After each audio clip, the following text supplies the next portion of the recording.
खिलाड़ी तो हम भी आपसे अच्छे हैं, लेकिन रिश्तों से खेलना ये हमारे संस्कारों में नहीं है। नमस्कार प्रिय मित्रों, रोज की तरह आज भी स्वागत है आपका हमारे YouTube चैनल मस्त ज्ञान सच्चा ज्ञान में। प्रिय मित्रों, रोज की तरह आज भी हम आपके लिए एक बहुत ही मोटिवेशनल और ज्ञानवर्धक कहानी लेकर फिर से हाजिर हैं। प्रिय मित्रों, आज की कहानी, आज का प्रसंग एक मोर और मोरनी का है, जिसमें मोर ने हमें इस कहानी के माध्यम से चुगलखोरों के बारे में विस्तार से बताया है कि कोई चुगलखोर कैसे किसी की चुगली तीसरे से करता है और उसका फल भी खुद ही भोगता है। कहानी शुरू करने से पहले आपसे आग्रह है कि अगर आप हमारे चैनल पर नए हैं और चैनल अभी तक सब्सक्राइब नहीं किया है तो प्लीज चैनल को सब्सक्राइब कर लें, लाइक कर दें और बेल आइकन भी जरूर दबा दें ताकि नई वीडियो का नोटिफिकेशन आपको तुरंत मिल सके और आप उसका फायदा उठा सकें। प्रिय सज्जनों, चलते हैं कहानी की ओर।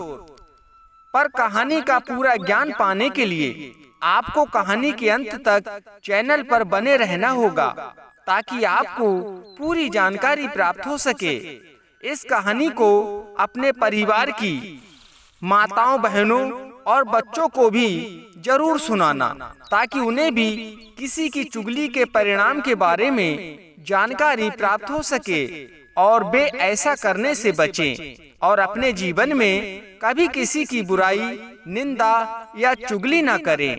प्रिय दर्शकों, एक मोर मोरनी का जोड़ा एक आम के पेड़ पर बड़े प्यार से रहता था।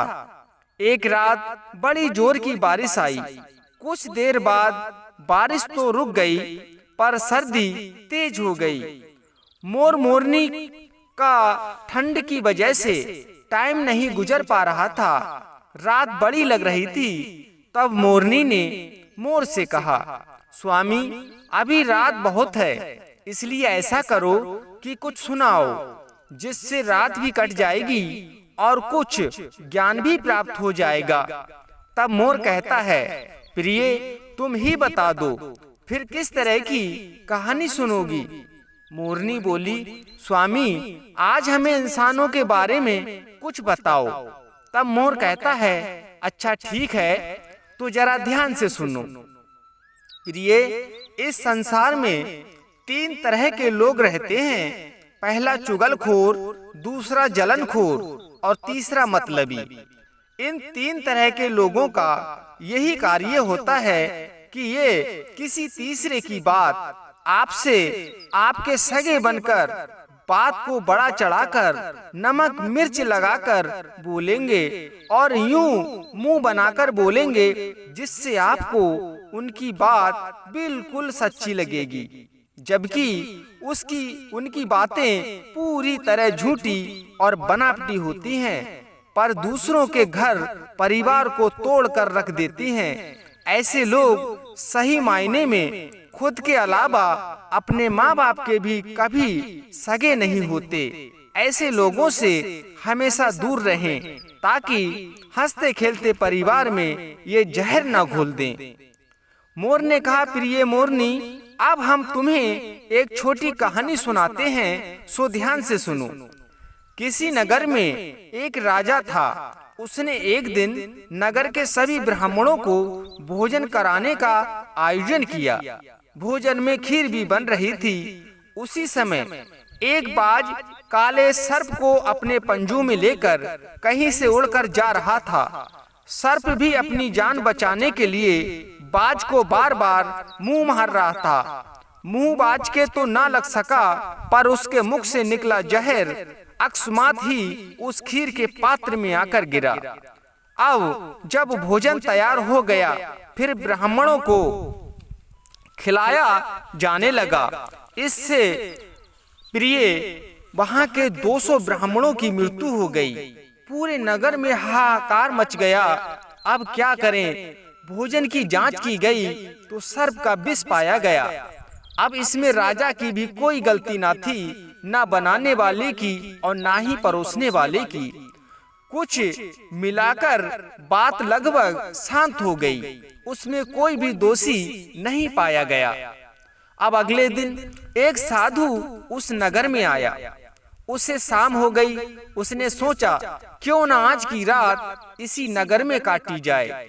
इस विचार से उसने उसी नगर के एक महिला से राजा के महल के बारे में पूछा। तो महिला ने संत से कहा, अरे अरे राजा के पास, अरे वहां जाओगे आप? वो तो भोजन में जहर देकर मरवा देता है। मतलब ये मित्रों कि जिसका निर्णय यमदूत तक ना ले सके कि इसमें दोषी कौन है, उसका निर्णय महिला ने 1 सेकंड में बता दिया और सीधे राजा को ही दोषी ठहरा दिया। यमराज तुरंत समझ गए और यमराज ने उन 200 ब्राह्मणों की हत्या का पाप उसी औरत पर लगा दिया। प्रिय दर्शकों, इसलिए हमें कभी किसी की चुगली या निंदा नहीं करनी चाहिए, नहीं तो हमें भी उसकी भारी कीमत चुकानी पड़ सकती है। ये कटु सत्य है। चुगलखोरों के लिए साक्षात भगवान ने भी कहा है कि किसी की बुराई तलाश करने वाले इंसान की मिसाल उस मक्खी की तरह होती है जो सारे खूबसूरत जिस्म को छोड़कर केवल जख्म पर ही बैठती है। हम आशा करते हैं मित्रों कि इस कहानी से आपको जरूर ज्ञान प्राप्त हुआ होगा। आपको कहानी अच्छी जरूर लगी होगी। तो फिर मिलते हैं एक नए ज्ञान के साथ नई वीडियो में। तब तक के लिए राधे राधे, जय श्री कृष्णा।